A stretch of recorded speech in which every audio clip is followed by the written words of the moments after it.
Hey guys, we are back with another episode of Tarot Talks, and this is the examination of the fives. This is part 2.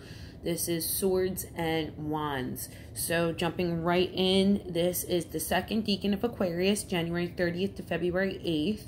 Lord of Defeat is the name of this card.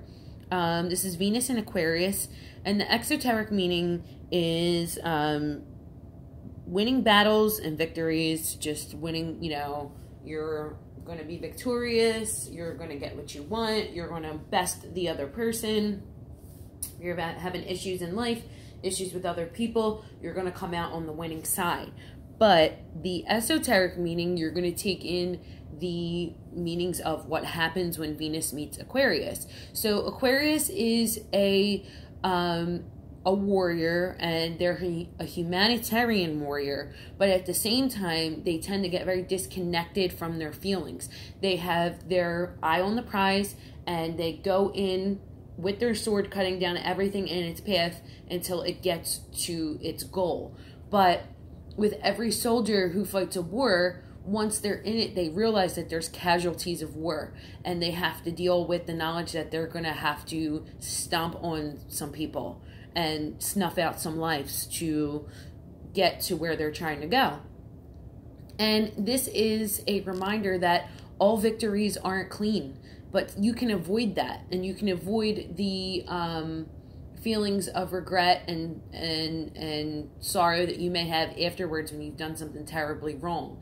This also is a reminder that sometimes we get so caught up in what we want that we step on people to get there. So this is like climbing the corporate ladder and cutting throats just to get what you want. So when Venus visits Aquarius, she is reminding Aquarius to come back to the heart space and come back to a place where you're considering the feelings of other people. And this is very much present in the next card as well. This card is more about winning in a not so savory way. If you look at the imagery of the card, the people who have lost are humiliated and defeated.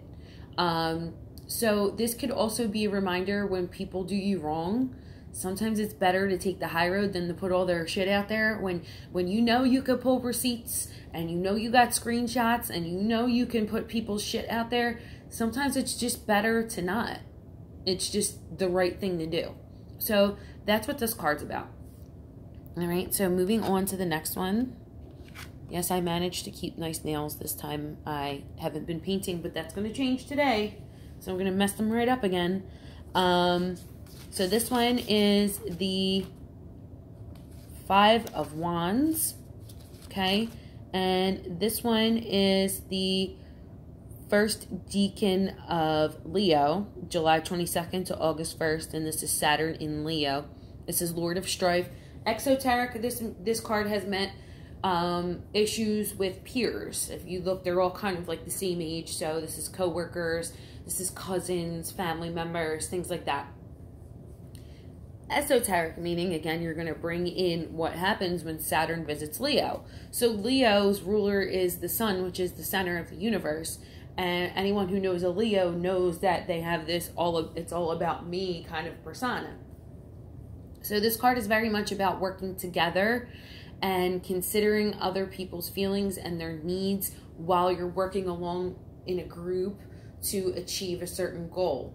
Sometimes you have to realize that you can't do it all by yourself, and you're not as strong as you think you are, and you need to take it down a notch and come back down to earth and ask people for help and work with people. This is about being humble, and it's about humility. So Saturn is hard lessons. So when Saturn comes in, she's going to be like, nah, bitch, it ain't all about you. You need to take it down a notch, and you need to come back to earth. You're going to need some help to get this task done. If you look at the imagery, it looks like they're building a pentacle, a five-pointed star, which is the union of earth, air, fire, water, and spirit all together. That is the source. That's it. That's everything. So we hit the fours when we talked about, all of the elements to build earth, but it was less one thing, which is spirit, which I think the fives are very much about the spirit. When you examine this like this, you could see that it's about spirit in matter.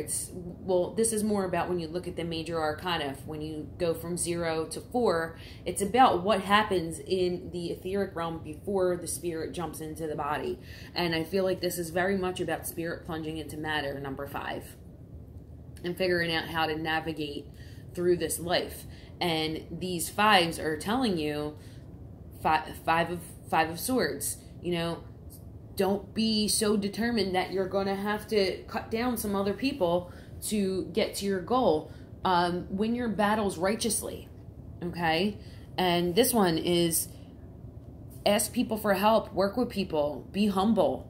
And while you're working in those groups, consider their opinions and their needs, and don't be so headstrong. And some people are like know-it-alls, okay?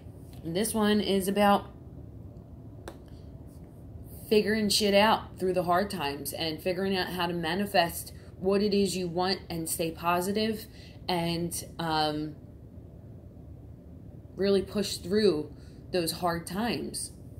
And then we have this one, which was about loss and sorrow and kind of staying spiritually grounded and emotionally grounded through those times where you really, you know, you are experiencing loss. So these two cards, the Pentacles and the Cups, they're about loss. And then these two are more about victories. You can achieve victory when you work together with people nicely, when you play nice. It's easier to manifest goals when you play nice and you ask people for help. And having all of those energies presence that other people bring to the table help, you know, seal the deal sometimes. And this one is about a not so savory victory and, you know, winning not so much on a high note. All right, so those are the 5s. We'll be back with the 6s, with the numerology of 6s, and all about the 6s tomorrow, which is about love, beauty, balance, and harmony. So we're getting past that hard time now into the 6s. So I hope you're learning something. Hope you enjoyed it, and I will see you again tomorrow.